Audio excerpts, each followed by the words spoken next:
The second those words left my mouth, the room dropped into silence, like someone had yanked the cord from the wall, cutting power to the fake smiles and forced warmth. Darren, my wife's brother, froze mid-smoke, as if ash had coated his tongue.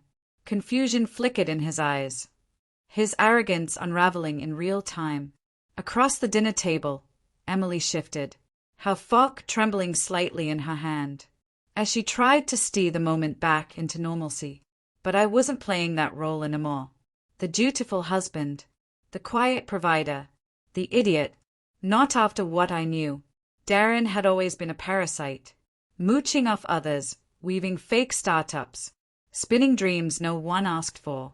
I'd held my tongue for years, for Emily's sake, for family peace, for the lie we told the world. But truth has a shelf life, and mine had expired. Emily forced a laugh, thin and cracking.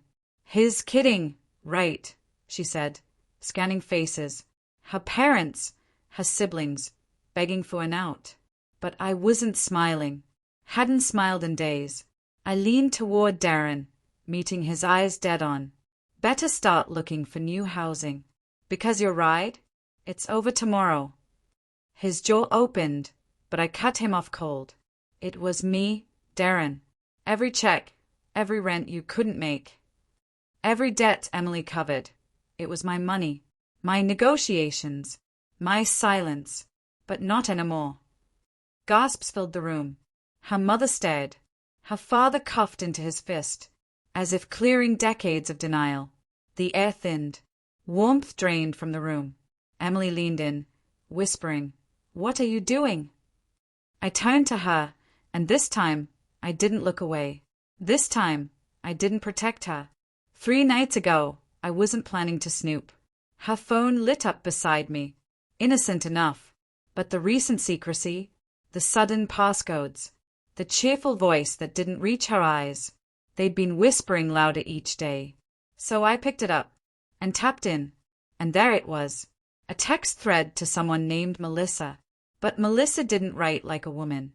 No emojis, no casual girlfriend chatter, just vulgar snapshots of moments that didn't involve me. Nicknames, places, body parts, words that hit like glass to the stomach. But what gutted me wasn't the cheating.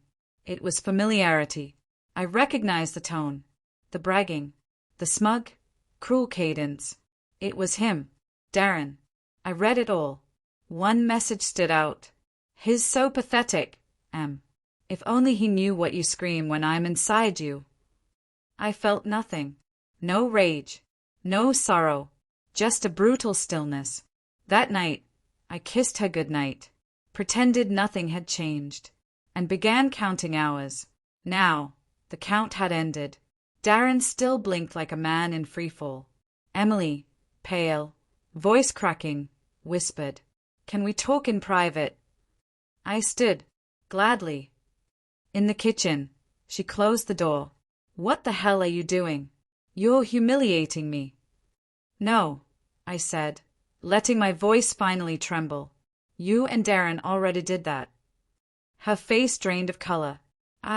What do you mean?" "I saw the texts. 3 nights ago. I've been sleeping next to a stranger ever since." She staggered back like I'd struck her. "It was a mistake," she whispered. "A mistake." I repeated. "One with scheduled meetups, with code names, with me as the punchline." She sobbed, but I didn't touch her. "I didn't plan it," she said. "No, you just didn't plan on getting caught." "I love you," she said, eyes pleading. "No, you love security. You loved what I gave you, but not me." I paused. Let the silence sting. "Not enough to stay off your own brother." That landed like a slap. She froze. "What did you say?" "You heard me," I said. "You thought renaming his contact would fool me? You forgot I pay the phone bill. You forgot the records." She opened her mouth, but the words didn't come. I didn't wait. I left her standing there and returned to the table. They knew, all of them, just from my face. I looked at Darren. You have 48 hours to vacate the condo. After that, the locks change. He scoffed, tried to regain his smirk. You think you're better than me? I smiled. Quiet, lethal.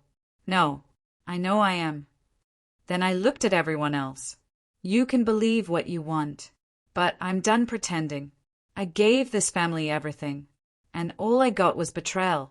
So take this dinner as my farewell. I walked to the door.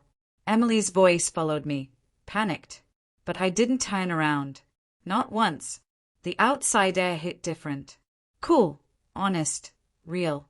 And for the first time in years, I felt it. Freedom. No screaming. No crying. Just the hum of the road beneath me. Lights flickering past like echoes of a life I'd finally left behind. And one truth rang clear. I'd never be the fool again. Because now, I was